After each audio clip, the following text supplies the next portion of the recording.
Good morning, this is breaking news. According to Israel's defense minister Israel Katz, the high-ranking Iranian official Ali Larijani is dead. He was killed in an overnight attack. According to Israel's defense minister, this was probably the most significant attack you could say in the past week and a half, since Israelis and Americans are targeting the structure of the Iranian regime. Larijani was widely considered the de facto leader after the assassination of the former supreme leader of Iran, and amid uncertainties about Mustafa Khamenei, the man chosen to be the next supreme leader, Larijani was serving as secretary of Iran's Supreme National Security Council. At night, the Israelis in a separate attack killed the main commander of the forces. Basij, a wing of the Revolutionary Guard, Golan Reza Soleimani, was responsible for leading the crackdown on protesters earlier this year throughout Iran. An officer told me this morning that more than a dozen Basij officers were with him when the attack happened, eliminating this high-ranking commander. This comes amid Israeli and American airstrikes in Iran over the past 24 hours. See the new footage from Sunday and video released by the Israel Defense Forces. They are expected to intensify and increase in the coming hours. The Iranians retaliate against Gulf countries and the American ally Israel. At night, the U.S. Embassy in Baghdad was attacked by drones and rockets. A drone crashed near the U.S. Embassy complex with no injuries at the scene. In northern Israel, Hezbollah, an ally of Iran, fired rockets at Nahariya. This is near the border with Lebanon, and there was a fire. As you can see in this video, 6 people were injured. Yesterday, Trump was questioned by Peter Doocy from Fox about this and the efforts to weaken the Iranian regime. If Iran, as you say, is completely annihilated with its missiles, leadership, air force, and navy destroyed, we could end the war this week. Yes, for sure. It could. Will we? I don't think so, but it will be soon. It won't take long, and we'll have a much safer world.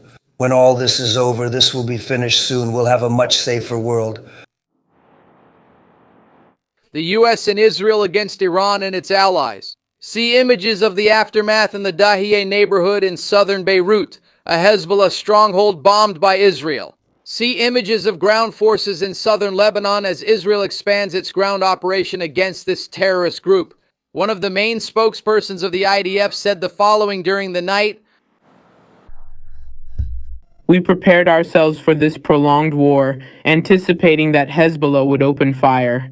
Before the campaign, we had 5 outposts on the front line of the communities along the northern border. Immediately with the start of the campaign, we reinforced the defense of the northern communities in more than 15 different areas, and reserves were called up. In the last few days, The main news today is the death of Ali Larijani, an Iranian official, in overnight attacks. An Israeli official confirmed that the intelligence for the attacks came from a joint operation with the U.S. and the Israeli effort. Personnel. Just a bit of analysis here, Trey. Knowing that he was the hardliner, he was perhaps more important than the 86-year-old Ayatollah. And you have the president, who is not so much an intellectual, a scientist, but rather someone more moderate. With Larijani out of the way, do you believe that the profile of what's left of the Iranian administration and their decision-making process changes? That's a great question. Larijani was considered one of the last well-known hardliners. There are a variety of Shia clerics and others who have helped support the Iranian regime. It's fragmented in several areas. Thinking about who is left and in charge, that's the big question. We saw officials on Friday on Quds Day in Tehran. Larijani was giving live interviews, provoking Americans and Israelis by showing that he was walking freely around Tehran. A few days later, he was hit and killed in a precision strike. As for President Masoud Pezeshkian, he is seen as more moderate, but he worked on the political side without deep ties to the Revolutionary Guard and the commanders who were eliminated. That's the big question we need to analyze. Who is in command of Iran now, and who commands these forces on the ground? Who is still launching drones and missiles against Gulf countries and Israel? So the question remains, who is in command? And we still don't know the condition of Mustafa Khamenei, who is considered the supreme leader at this moment. Yesterday, President Trump questioned whether he is alive or dead.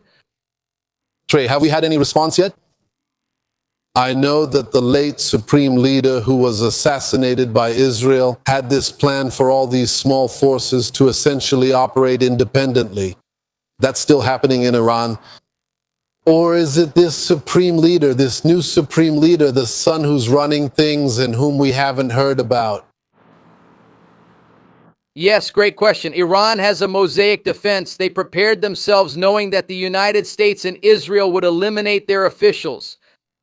They have several replacements for these individuals, but they are less experienced and don't understand the command structure as well. And that's why the structure of the Iranian military apparatus is really in disarray, while the United States and Israel are decimating the regime. Regarding the recent comments from officials like President Pezeshkian and Shansai, they have repeatedly stated that we tell our forces not to shoot at our friends in the Gulf. But soon after, Iranian forces attacked those same allies. This shows the failure of the Iranian command, which has been decapitated, to direct its ground forces as they wish. If they can't prevent their forces from shooting at countries that offer mediation and support, like Oman, to the Iranian regime at the negotiating table, this calls into question Iran's ability to continue fighting in this war. Even more so because, according to Secretary Pete Hegseth, the forces have destroyed Iran's production. They keep firing missiles and drones, but they can't produce new ones. I know we have almost 3 hours, but all of them. Steve Woodcock said the foreign minister called him, let's talk. He denies it. That never happened. And Trey, what about the Starlink issue?